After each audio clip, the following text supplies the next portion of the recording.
30। এই যে আপনি যে এগুলো কাটছেন এখান থেকে কত আটি হবে?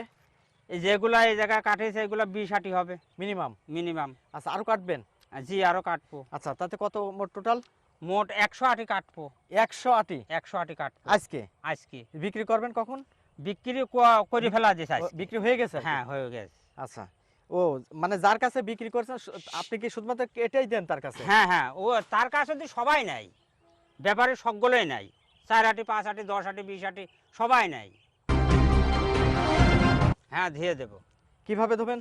এটা আটি পানির মধ্যে দিয়ে সুবা সুবা দিয়ে ফাইন করে সুন্দর করে ভ্যানের পাশ সাজাবো, ফাইন লাইন করে আচ্ছা, সাজার সকালবেলা বাজারে নিয়ে যাব। ও এখন বাজারে দেবেন না? না সকালবেলা যাবো ভোরে 3টার দিক। মানে 3টে বলতে? হ্যাঁ রাত 3টায়। ও আপনি কি নিজেই নিয়ে যান? হ্যাঁ নিজেও নেই, ভুট্টেও বেচা বিক্রি করি। এই যে ভুই, জি এখন তো বিকাল টাইম, বিকাল টাইম। এখন তো এটা কাটছেন তো দেখছি আর কি। হ্যাঁ কাটছে। তো এই যে এখন মোট কথা কাটার পরে আপনি নিজেই সাজাবেন? নিজেই সাজাবো। এটা পানি কি আপনার পুকুরের পানি? হ্যাঁ নাকি? পুকুরের পানি, অন্য লোকের পুকুরের পানি দিয়ে আর কি চুবড়াবেন আর কি? চুবড়াবো। চুবড়ানোর পরে আর কি মোটা কি বাদেন কি দিয়ে বিছালি দিয়ে? বিচলি দিয়ে বাদি। আচ্ছা, কয়টা মানে দেন? 4 দিয়ে 5টা। মানে এই যে আমরা হ্যাঁ 4 দিয়ে 5টা ডাল দিই। কিনে যেমন খাই একটু, হ্যাঁ। আপনাকে একটু আপনি দেখেন তো, প্র্যাকটিক্যাল দেখেন তো। এই যে হ্যাঁ, এই যে মনে করেন 5টা ডাল দিলাম, এই কেজি পার হয়ে গেল।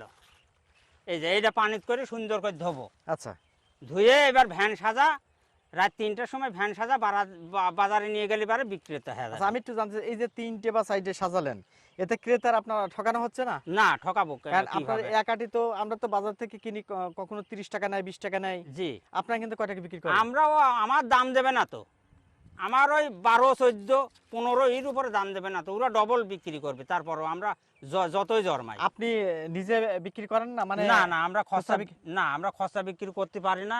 তার কারণ আমরা তো 200-250 করে 150 করে কাটি, অত কিভাবে বিক্রি করব? তাহলে এটা এই কারণে আমরা পারি না খরচা বেশি। তাহলে বিক্রি করেন কিভাবে? বিক্রি করে ওই ওরা কিনে, ব্যাপারীরা কিনে নেয়, কেউ 50 আটি, কেউ 30 আটি 20 আটি এইভাবে কিনে, ওরা ওইভাবে 20, 25, 30। এই যে আপনি যে এগুলো কাটছেন এখান থেকে কত আটি হবে? এই যেগুলা এই জায়গায় কাটেছে এগুলো 20 আটি হবে মিনিমাম। মিনিমাম। আচ্ছা, আরো কাটবেন? জি আরো কাটবো। আচ্ছা, তাতে কত মোট টোটাল? মোট 100 আটি কাটবো। 100 আটি 100 আটি কাটবো আজকে? আজকে বিক্রি করবেন কখন? বিক্রি করে ফেলা যেছে আজকে। বিক্রি হয়ে গেছে আর কি? হ্যাঁ হয়ে গেছে। আচ্ছা, ও মানে যার কাছে বিক্রি করছেন আপনি কি শুধুমাত্র এটাই দেন তার কাছে? হ্যাঁ হ্যাঁ, ও তার কাছে তো সবাই নাই, ব্যাপারে সকলেই নাই। 4 আটি 5 আটি 10 আটি 20 আটি সবাই নাই, আবার কেউ একলা নিয়ে নেয়। এই যে আজকে 100 আটি এই ভুট্টে নিয়ে গেল একজন ব্যাপারী? ব্যাপারী। মানে উনি পাইকারি রেটে নিয়ে গেল। কত করে রেট? 14 টাকা রেট দেয়। আচ্ছা, আর একটা বিড়ম্বনার শিকার হতে, এই যে বাজারে গেলে আপনাদের এই যে খাজনা নেয় বা এই যে ঝাল নেন, কিংবা আপনার এই যে কি বলে ঝাল বলছে আপনার কাঁচামরিচ বলে, ঝালই অনেক আপনার ঝালও তো বলে জি আপনাদের জি হ্যাঁ পরিভাষায়। হ্যাঁ। এই ভাই এই আটি মানে খাজনা বা 2-3 আটি নাকি ফ্রি দেওয়া লাগে নাকি বলে? না ওইটা দোয়া লাগে না, খাজনা দেওয়া লাগে। আপনার 50 টাকা খাজনা নেবে, আর 5 টাকা হচ্ছে আপনার এই 6 বান নেয়, মানে পরিষ্কার করার জন্য ওনারা নেয় 5 টাকা। 5 টাকা? 5 টাকা। আর 50 টাকা খাজনা। খাজনা এই নেয়। খাজনা নেয় কি ব্যাপারী নেয় নাকি আলাদা? না না ব্যাপারই না, ওরা ডাকা থাকে পৌরসভার আন্ডারে, ওরা নিয়ে নেয়। ও তার মানে আপনার এই সবজিটা আপনার পৌরসভাতে কুষ্টিয়াতে যাবে? হ্যাঁ কুষ্টিয়াতে যাবে, মানে মিনসিন্টের বাজারে যাবে। স্থানীয় বাজারে দেবেন না? না না না, কে স্থানীয় বাজারে এত টানবে না তো। আচ্ছা, মুকামে একবারে মুকামে, এক কথায় মুকামে চলে যাবে এইটা। ও কেন স্থানীয় বাজারে এত টানে না? না এত টানবে না তো। ও মানে এতগুলো নিয়ে একবারে বিক্রি করাও তো একটা সমস্যা আছে। সমস্যা। যার ফলে কিন্তু বড় ধরনের যিনি মুকামের ব্যবসা করে, হ্যাঁ, বিশেষ হ্যাঁ, করে পাইকারি যিনি ব্যবসা পাই করে হ্যাঁ। আচ্ছা আচ্ছা, এটা ওই জায়গাতে ওই মুকামিতে মনে করেন সারা কুষ্টিয়া হয়ে যায়, সব জায়গায় মনে করেন সেল হয়ে যায় ওইটা। ও আচ্ছা আচ্ছা। ওই বাজার থেকে।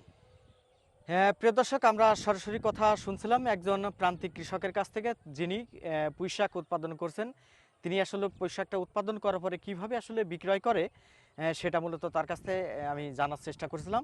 তো তিনি বলছেন যে এই যে তার এই যে জমি, যেটা আমরা ক্যামেরাতে আপনাদের যেটা দেখাচ্ছি আর কি, তো এই জমি থেকেই এখান থেকে প্রতিদিন আপনি কি সংগ্রহ করেন? না 2-1 দিন বাদ যায়, 2-1 দিন বাদ যায়, প্রত্যেক দিন আর হয় না। সপ্তাহে মনে করেন 5 দিন হয়, সপ্তাহে? সপ্তাহে। তাতে 100, 150 200, 160, 70 এইভাবে সপ্তাহে 5 দিন হয়। 5 দিন হয়। 5 দিন বিক্রি করতে পারে। আচ্ছা, আপনার এই যে পুঁই শাক, এটা মূলত বয়স কয়দিন হলো? বয়স এটা 3 মাস। 3 মাস। হ্যাঁ এটাকে আপনি বীজ দিয়ে আপনি নিজেই তো রোপণ করেছেন? হ্যাঁ, বীজ দিয়ে। এই বীজটা আপনি কিভাবে সংগ্রহ করলেন বা কিনে নিয়ে আসছেন? বীজটা বীজ ভান্ডারিতে কিনে নিয়ে আসা হয়। এটা কি জাতের পুঁই শাক? এটা দেশালি। মানে পুঁই শাক তো আরো তো আমি তো অন্য অন্য জাত থাকে, কিন্তু আছে না? এটা আমার দেশাল। হ্যাঁ আছে না? হ্যাঁ সবচেয়ে ভালো কোনটা? আমার দেশাল। দেশালটাই বেশি ভালো। দেশালটা বেশি ভালো, পাতা ভালো হয়, ডাটা ভালো হয়। আচ্ছা আচ্ছা। তো আপনি এই যে একজন যেহেতু কৃষক, এই যে যেটা আপনি সরাসরি উৎপাদন করছেন আর কি, এখান থেকে তো খরচও তো আছে আপনার। হ্যাঁ, অনেক খরচ তো। খরচ হিসাবে মনে করো না, দিনবারটা যায়, খুব একটা লাভজনক না। হ্যাঁ? খুব একটা লাভজনক না, ওই দিনবারটা যায়, ভালোভাবে চলে এইটাই। মানে আপনাদের কারো কাছে হাত পাতা লাগে না? এটাই এটাই। হ্যাঁ। তাছাড়া যে আলাদা ভাবে না না না, বেশি ওইটা- লাভবান হওয়া যায় তাই না? ওইটা হবে এই যে না। আজকে যেমন 180 যদি কাটেন, তার মানে 1400-1500 টাকা। 1400 টাকা বেচলাম। কিন্তু খরচও আছে। হ্যাঁ, খরচ আছে। 100 টাকা ভ্যান আলাগ দোয়া লাগবে এনে, আমারই দোয়া লাগবে। আমার তো জোয়া লাগবে বাজারে সকালবেলা, হ্যাঁ। সেই হিসাবে 100 টাকা দোয়া লাগবে, তাহলে আমার 1300 টাকা থাকবে। মানে 100 টাকা চলে গেল। হ্যাঁ, 100 টাকা চলে গেল। আপনার নিজের জনের দাম ধরলেন না? না, ওটা তো জোয়া লাগবে না। না, নিজের জনের দাম হ্যাঁ, আছে না? নিজের জনের দাম আছে 500 টাকা মনে করেন, তা তো আছেই, কাটিয়ে দিচ্ছি। তাহলে 500 টাকা যদি হয়, তার মানে আর 700 টাকা থাকলো। হ্যাঁ, 700 টাকা থাকলে তাহলে এই 700 টাকা আর কি হয়? ওই তো ওই দিন ওভারটা যায়, খুব একটা লাভজনক না। লাভজনক হয় না। ঠিক আছে। প্রিয় দর্শক, আমরা সরাসরি একজন কৃষকের সাথে কথা বলছিলাম।